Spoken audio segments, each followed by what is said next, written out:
I'm Christian Lamichka, and today I present you Mark Wills. Mark, welcome to the show. How you doing? Good to see you. Good to see you too. So, we met a couple of years before. Okay. So what happened since that time we met each other by the first time? What happened since then? Well, let's see. I got older.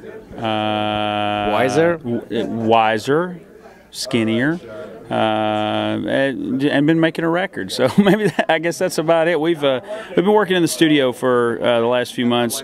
Looking for America is the first single off this new project that we've done, and we're actually getting ready to go in and finish that up here in the next few days. So we've been kind of keeping busy. We toured last year, toured the year before, getting ready for our summer tour this coming up. Spring, summer, and fall, and so it's been kind of hectic. We took a little downtime toward the end of the year, but aside from that, we've been pretty busy.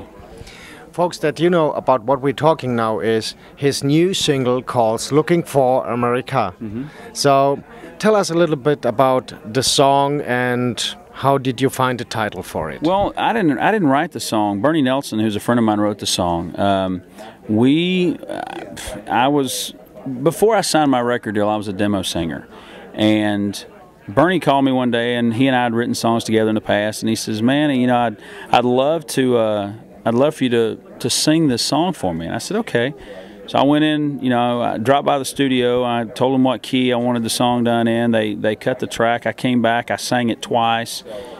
And 2 weeks later, I get a call from his publisher, Mitzi, and she says, "Hey, we're thinking we'd like to make this song a single." And I said, "Really?" And she said, "Yeah." I said, "Well, let's talk." And I put her in touch with my manager, and they talked a little bit, and lo and behold, here we are, a few months later, and this is the first single off the new project. So it's been it's kind of a glorified demo. I mean, it's not like we spent a whole lot of time on it. We didn't spend a lot of money. We went in and tracked it, and here we are with our first single that we have, and we haven't had a single out in probably a year and a half. It's been kind of one of those regroup times. Started our own record label, and then here we are with a new project. So it's been kind of a growing process that we've had for, I guess, the last 12 months. He said every time project. So let us find out if he's talking about a new album and how many songs are on it. Yes, we do. It's a brand new album. Like I said, this is the first single off this new project. There'll probably be 10 or 11 songs on it. We're about halfway through with it now. We're actually going to be in the studio this next week recording some more music. So can you tell us about, at the moment, about the songs you picked up for the album? Well, I don't want to go into a whole lot of detail about the songs because we haven't, we always record more songs than you need. So I don't want to say that this song, a particular song is going to be on the record. I will, however, say that this project, this new album that we're doing right now is probably my favorite group of songs that I've ever had for an entire album. It is we've stretched out. We've stretched out from the normal Nashville mold for making an album. Is you take the 3 songs that you think are going to be the singles, and then you put 3 or 4 more with it that you think could possibly be singles, and you put 3 or 4 filler songs on there, and that's it. Where I can tell you that this album right here, probably in my opinion, you could just randomly go, let's go with that one, and the songs are that great. I firmly believe that this record is probably one of the best albums of my career. So you're for a long time now in the music business. Long time. So what was the best that happens to you ever?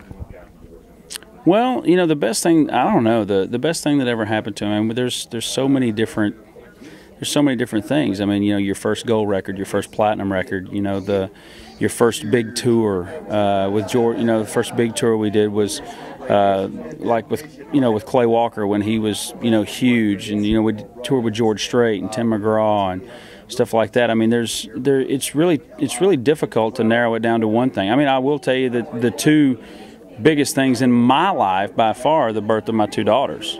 That's okay. I mean, that's a personal side. That's not career side. They kind of work hand in hand because throughout that entire time I was in the music business. I mean, I was writing songs. I wrote a song on my 3rd album for my oldest daughter when she was born. I did stuff like that. So those are those are the things that I when people ask me what's the greatest thing that ever happened to me, that by far it is not the music business. It was the birth of my kids. So how old are they yet? They're 12, and my oldest Mally is 12, and my youngest is 8. So they are old enough to be your background band? Unfortunately, my oldest can't sing. It's she really can't? sad. I thought she would get the gene from me, but she can't. She's horrible. Oh, I love goodness. her. I love her, but she's horrible. So, if people like to find out more information about you, Yeah. what they have to do? They can go to my website, markwills.com. They can follow me on, Twitter, Mark_Wills Music. They can follow us on Facebook, Mark Wills there. We have a fan page, the letter D, Mark Wills, which we actually got to have changed. We got to get that changed. But anyway, it's all good. I mean, we're very fortunate to continue to be able to make music in this industry, and we just want to thank everybody out there for their continued support, and hopefully we'll get to see them again real soon. So thanks for the interview. Thank you.